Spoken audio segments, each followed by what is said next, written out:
आप सभी का स्वागत है आपके अपने YouTube चैनल पे। आज हम करेंगे क्वेश्चन एक्सरसाइज 12.2 का क्वेश्चन नंबर 4। हमारा क्वेश्चन है कि 10 सेंटीमीटर त्रिज्या वाले एक वृत्त की कोई जीवा केंद्र पर एक समकोण आंतरित करती है, निम्नलिखित के क्षेत्रफल ज्ञात कीजिए। ठीक है, कोई हमारी त्रिज्या है वृत्त की, ये हमारा वृत्त है और इसमें जो हमारी त्रिज्या है यानी कि OB और OA, जिसकी हमारी लंबाई है वो 10 सेंटीमीटर है और हमारी जीवा AB है वो हमारे वृत्त पर 90 डिग्री का कोण आंतरित करती है, यानी कि यहाँ से हमारी जो थीटा की वैल्यू होगी वो हमारी 90 डिग्री होगी। तो हमें इसमें लघु वृत्तखंड यानी कि संगत लघु वृत्तखंड का क्षेत्रफल याद कीजिए। हमें APB से घिरी जो हमारी आकृति है ये हमें इसका क्षेत्रफल ज्ञात करना है और फर्स्ट पार्ट में हमें ज्ञात करना है संगत लघु वृत्तखंड का क्षेत्रफल। संगत लघु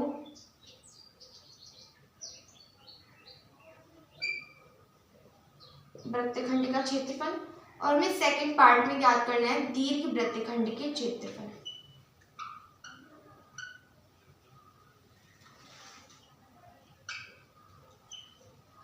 ठीक है, अगर मैं संगत लघु वृत्तखंड की बात करूं, संगत लघु वृत्तखंड यानी इसकी मैं बात करूं तो इसे हमें ज्ञात करने के लिए सबसे पहले इस त्रिज्यखंड का क्षेत्रफल निकालना पड़ेगा। इस त्रिज्यखंड का क्षेत्रफल निकालना पड़ेगा।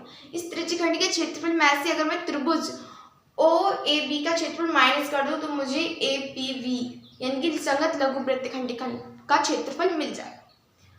अगर मैं त्रिज्यखंड के क्षेत्रफल में से त्रिभुज के क्षेत्रफल में माइनस कर दूं तो मुझे इस लघु वृत्तखंड का क्षेत्रफल मिल जाएगा।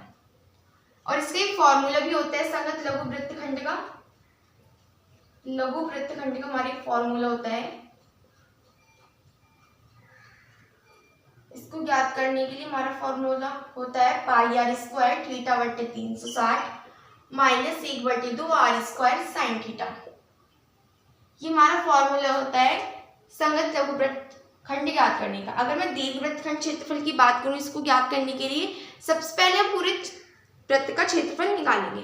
सबसे पहले हम पूरे इस वृत्त का क्षेत्रफल निकालेंगे। उस वृत्त के क्षेत्रफल में से हमें संगत लघु वृत्तखंड का अगर हम क्षेत्रफल माइनस कर दें तब हमें दीर्घ वृत्तखंड का हमें क्षेत्रफल मिल जाएगा। ठीक है, तो लघु वृत्तखंड का क्षेत्रफल के लिए यहाँ से πr की वैल्यू रखेंगे। r यहाँ से हमारी 10 सेंटीमीटर, 10 का स्क्वायर या हम 10 को 2 बार लिख सकते हैं। थीटा की वैल्यू यहाँ पर 90 डिग्री बटे 360 माइनस 1/2 r की वैल्यू हमारी 10 × 10 क्योंकि r पर स्क्वायर है इसलिए हमने इसको 2 बार लिख दिया। साइन थीटा यानी कि साइन 90 डिग्री की वैल्यू, थीटा तो हमारा 90 काम कर रहा है तो यहाँ से साइन 90। आपने ट्रिग्नोमेट्री चैप्टर में पढ़ा होगा साइन 90 डिग्री की हमारी वैल्यू होती है 1। तो यहाँ से साइन 90 डिग्री की वैल्यू को हम 1 रखेंगे। ठीक है, तो यहाँ से πr यहाँ से काट लेंगे 0 से 0 और 9 चौक 36। यहाँ से 10 हम 100 बटे 4 माइनस 1/2 यहाँ से 100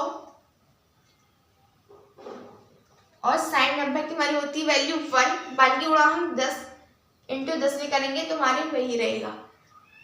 तो यहाँ से हम कॉमन ले लेंगे 100/2, हमारे कॉमन है 100/2, हमने कॉमन ले लिया तो यहाँ से मिलेगा π/2 माइनस 1।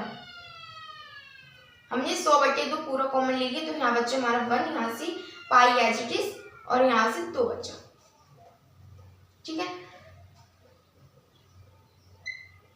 100/2 यानी कि इसका मतलब हो जाएगा हमारे 50। 2 से हमने 100 को काटा तो हमें वैल्यू मिली 50। यहाँ से हम एलसीएम लेंगे, हमें मिला 2 यानी कि π - 1 × 2 यानी कि 2।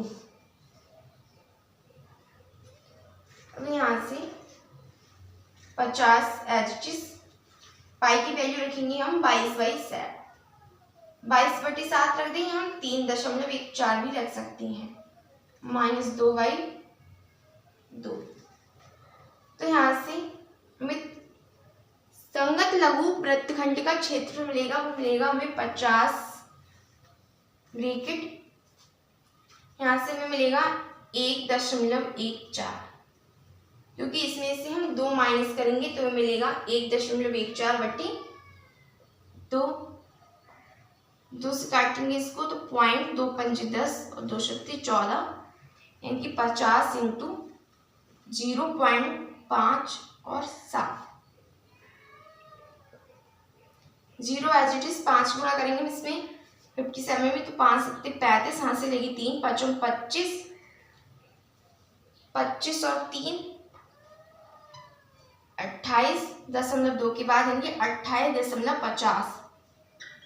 ये हमारा आंसर आया संगत लघु वृत्तखंड का क्षेत्रफल।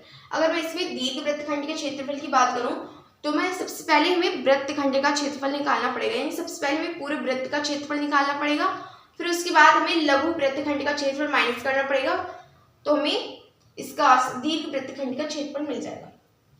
ठीक है, इसको निकालने के लिए आपको क्या करना पड़ेगा, सबसे पहले में पूरे वृत्त का हमारा क्षेत्रफल होता है πr² माइनस, इसको हम माइनस करेंगे इस वाले क्षेत्रफल को, लघु वृत्तखंड के क्षेत्रफल को, फिर हमें यहाँ से दीर्घ वृत्तखंड का क्षेत्रफल मिल जाएगा। इसमें से माइनस करेंगे πr² थीटा बटा 360 माइनस 1/2 r² साइन थीटा। ठीक है, इस वाले फॉर्मूले का यूज करके हमें दीर्घ वृत्तखंड का क्षेत्रफल मिल जाएगा।